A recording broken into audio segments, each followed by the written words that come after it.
Alan meninggalkan Alana dan Mark. Dia turun dan duduk di meja makan di lantai bawah.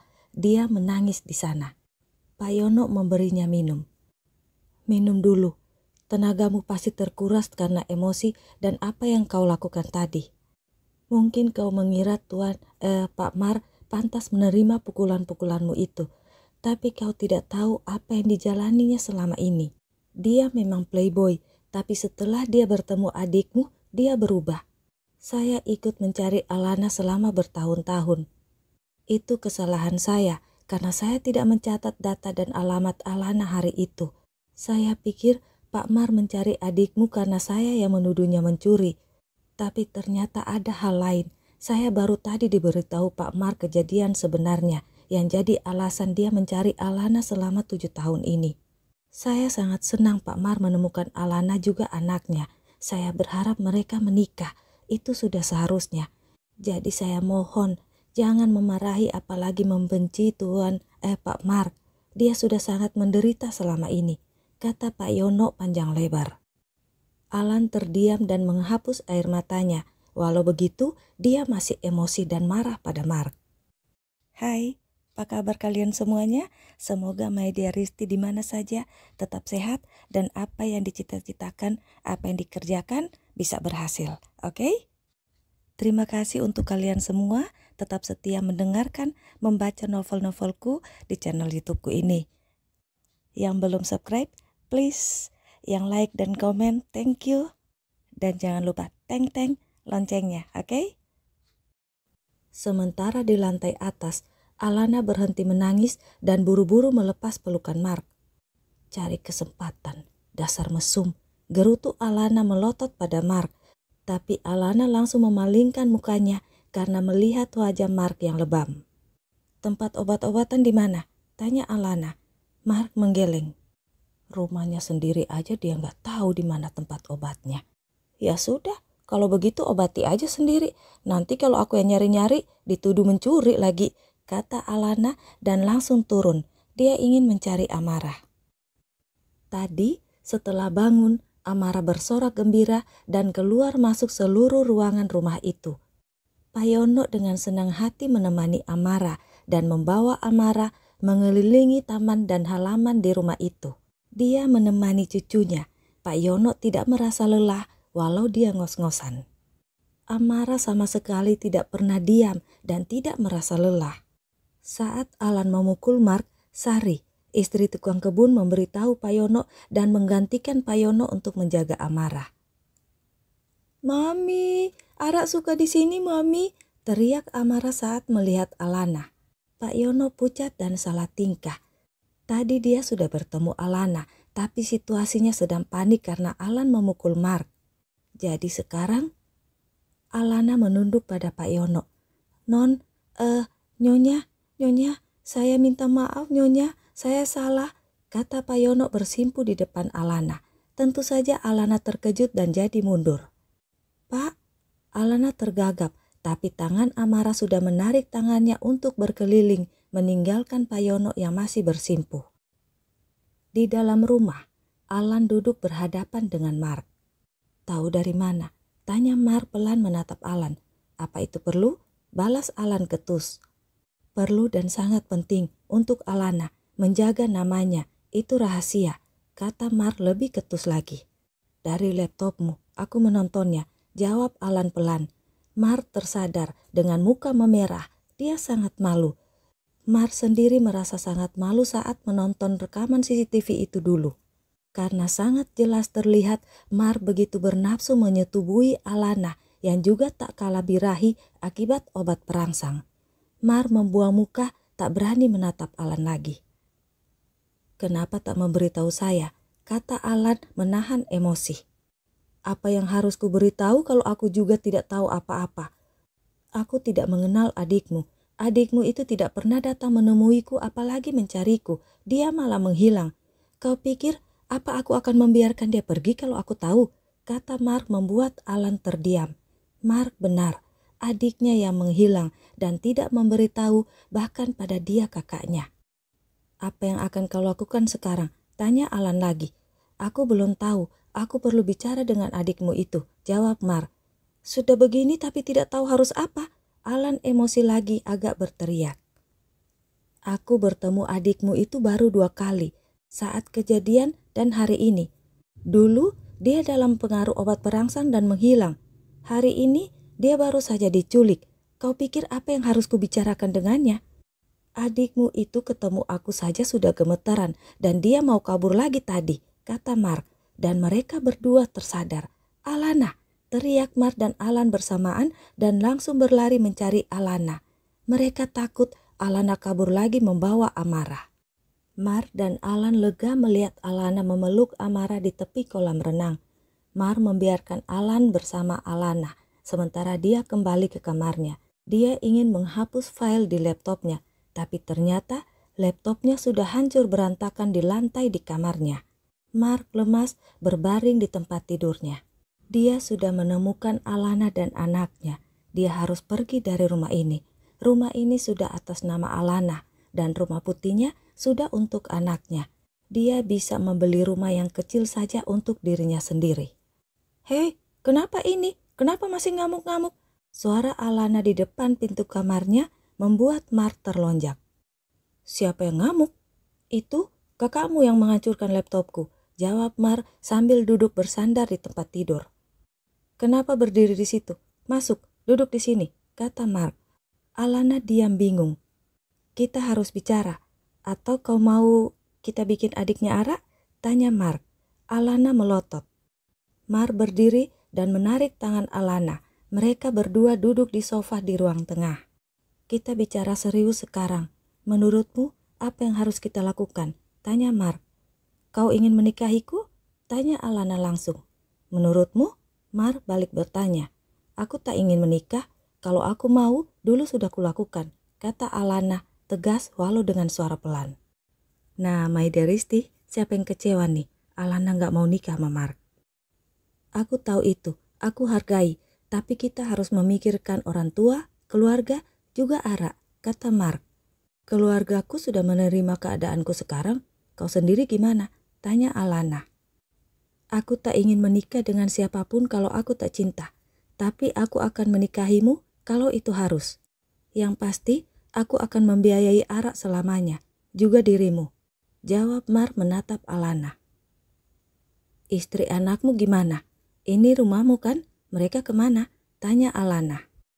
Istri dan anakku lagi keluar negeri, jawab Mark. Apa bisa apa yang ada sekarang tetap begitu? Walau kita tak menikah, tapi belum tentu istrimu mau menerima Ara, apalagi menyetujui keputusanmu membiayai Ara. Kau punya istri dan anak, keluargamu. Aku tak ingin mengganggu apalagi merusaknya. Jadi biarkan aku dan Ara. Aku bisa membiayai Ara, oke?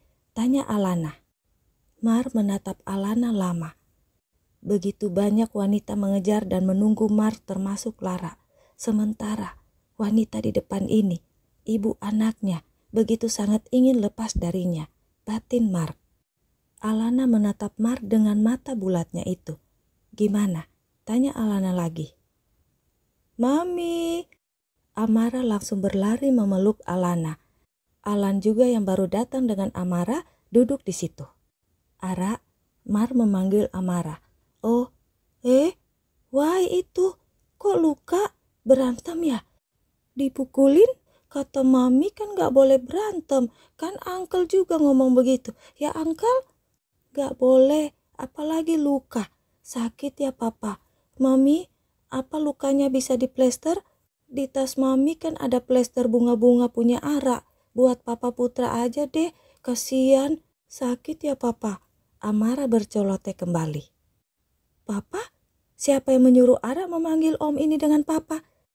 Tanya Alana dengan judes dan mata melotot. Dia kaget dan menatap sadis pada Mark. Pasti dia yang menyuruhnya, gerutu Alana dalam hati. Ara, mami, uncle ini kan ganteng. Ara mau papa yang ganteng. Papa Ara, gak ada kan mami? Jadi uncle ganteng ini saja yang jadi papa Ara. Papa ganteng, papa Putra. Alana dan Alan terhenyak. Ara tahu papa Putra dari mana? Tanya Alan. Aku pernah bertemu dengannya di bandara di Amerika. Dia kesenggol koperku. Aku takut dia terluka, tapi saat itu aku buru-buru hampir ketinggalan pesawat. Jadi aku meminta nomornya supaya aku bisa menelpon untuk tahu kondisinya. Waktu itu dia sendirian, dan saat itu aku tidak tahu kalau dia anakmu, juga anakku. Kalau saat itu aku tahu, pasti aku sudah mengambilnya dan membawanya saat itu. Kami sering video call, apalagi setelah aku tahu dia anakku. Ara tidak tahu apa-apa. Dia mengira aku seperti orang-orang lain yang bisa dia panggil uncle. Kalian, kenapa reaksi kalian begitu berlebihan? Alam sudah mengatur apa yang seharusnya, walaupun ngumpet bertahun-tahun. Kata Mar sedikit menyindir Alana. Mar juga sedikit berbohong supaya Alana tidak menginterogasi anaknya itu. Mar meraih Amara, memeluk dan menciumnya dengan penuh kasih sayang. Kita harus bicara sekarang, kata Alan. Kak, Alana memohon dengan matanya. Sebentar, kata Mar berjalan ke kamarnya dan kembali lalu memberikan kunci pada Alana. Bisa tolong tunjukin kamar itu pada Ara? Kata Mar menunjuk kamar di sudut lantai 2 itu. Kamar yang dimasuki Mika diam-diam. Ara, ikut Mami dulu ya, kata Mar mencium pipi Amara. Alan melihatnya lagi. Dia mengerti sekarang dan paham kenapa Mar penuh kasih pada Ara. Alana mengikuti apa kata Mar karena dia paham Mar ingin bicara dengan Alan. Dia membawa Amara dan membuka pintu kamar itu.